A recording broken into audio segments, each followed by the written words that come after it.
guys! Welcome back to my channel. Okay, and awa po ng Diyos, meron na naman po tayong panibagong vlog. But before I start guys, please don't forget to hit the subscribe button kung hindi pa po kayo subscriber. And please click the notification bell para po updated kayo sa mga videos ko. Thanks in advance guys! Hello guys! Welcome back to my channel. Okay, so yan, awa po ng Diyos. Once again, meron na naman po tayong panibagong vlog. And this vlog will be a quick review lang. Okay, so this is LPR or SLPR. So what does SLPR means? Shopee Lazada product review. Okay, so yan. Kung naaninag nyo guys, ayan po ang itsura niya. Okay, so this is a tool set, 46 pieces tool set. Ayan, 46 pieces socket wrench set. Okay, so ito po yan guys. Okay, so 247.36. Okay, pero hindi po ito yung binilan ko. Ang binilan ko is yung nag-sale siya ng 260 pesos that time. However, this time nag-flash sale siya, kaya mas bumaba pa po yung presyo niya. So, if you will buy it today, lalo na naka-sale po tayo ng 7.7, so yan po ang magiging final price, which is 252 pesos and 63 centavos. Okay, however, that is by using your Lazada wallet. Okay, so yan guys, actually available din po ito sa Shopee. However, I find it cheap with the Lazada, kaya sa Lazada ako bumili. However, yan guys, so para mapabilis na po ang ating video, magano na po tayo, mag-unbox na tayo. Alisin na po natin siya sa bubble wrap. Okay,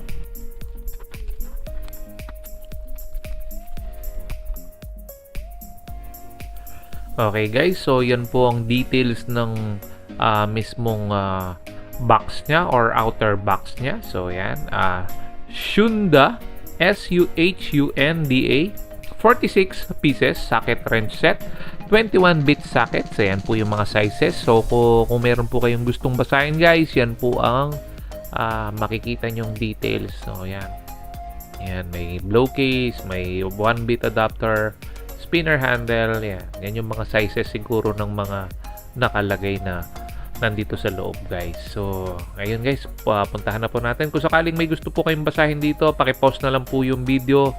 Yan guys, so para makita nyo ng mas malinaw.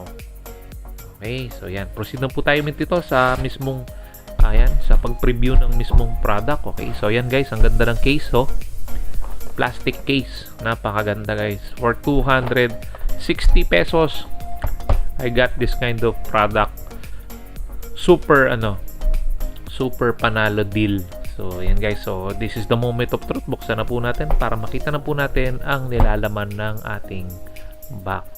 Okay, so yan, here is it guys. So yan, kung napapansin nyo po ba na ayan, medyo magulo lang, pero that is because siguro dahil sa delivery. Pero yan guys, so let's see if it's what do you call this? Tingnan natin kung kompleto. Okay. And okay, so kompleto ba? Tama ba yung ating okay, so 11, and then let me see this one. Ayan, nagkaligaw-ligaw lang siguro to. And then this one naipit. And then this one, I think this one is here. And then I think yan, ganyan po siyang nakaset. Okay, so yan, kompleto siya guys. So kita nyo ba? Yan, this is what you will get with guys, 260 pesos. Actually, kung bibili nyo to sa guys, sa labas kung yung ganito pa lang ito pa lang tong wrench pa lang na ito is nasa 500 na kung bibili nyo yung original branded na ganito pero tingnan natin yung quality niya guys. Okay, so okay,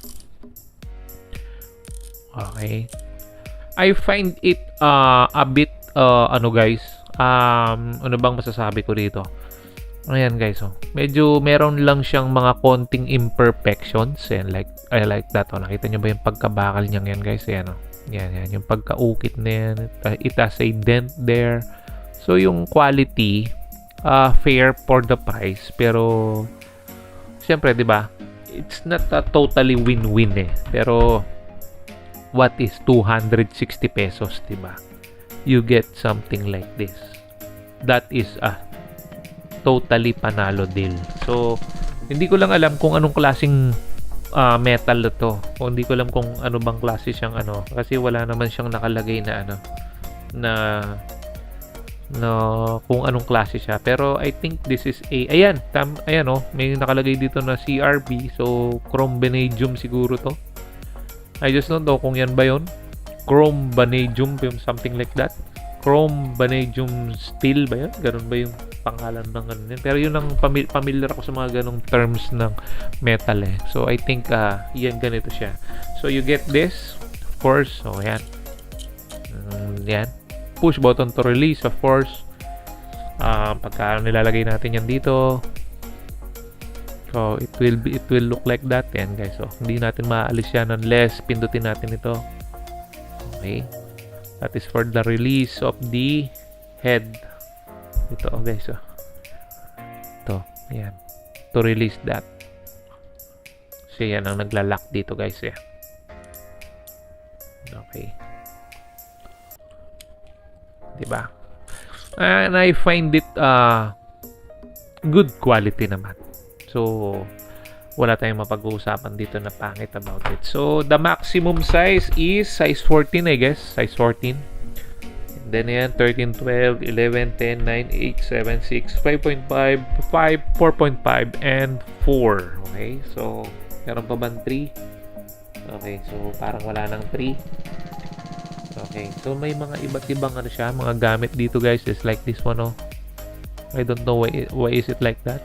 So, okay, so ayan oh, chrome vanadium yan nga guys. So tingnan nyo guys oh. Ano ba?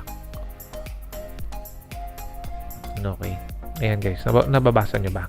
Chrome. Okay. Vanadium. So ayan. Chrome vanadium nga yung pagkakagawa nito. Chrome vanadium steel. So ayan. Yan po yung nakasulat eh. So I think yan po yung talagang klase ng steel na ito.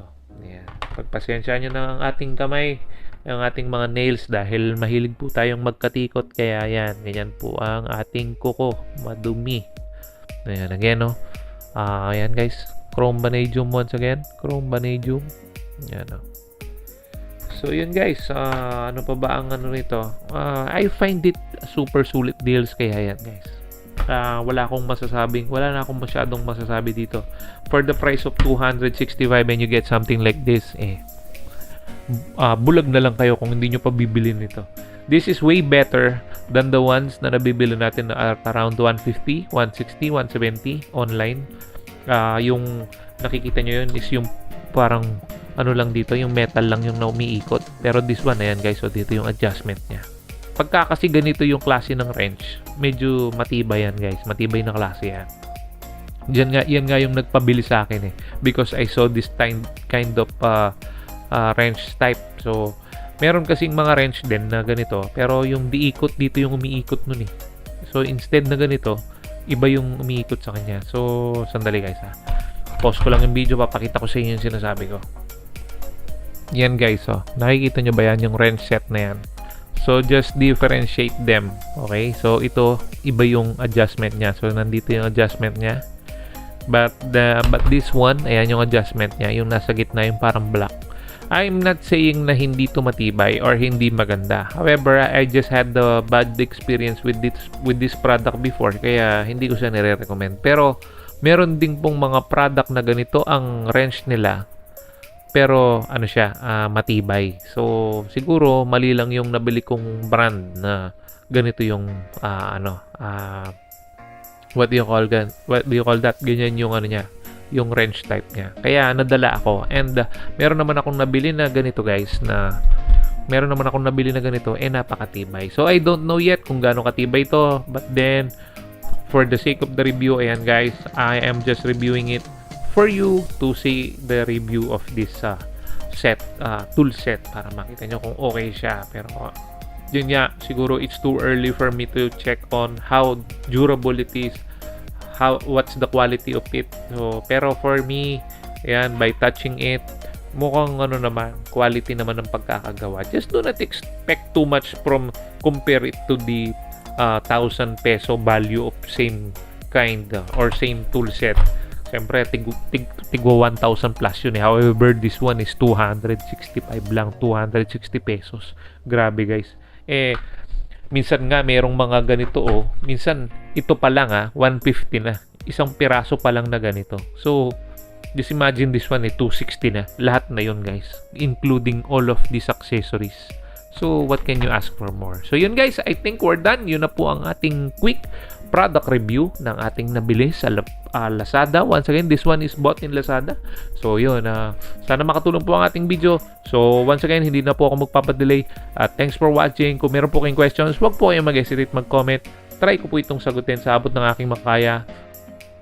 Thanks for watching. Till next time, keep safe everyone. God bless us all. Thanks be to God. And bye for now. Bye!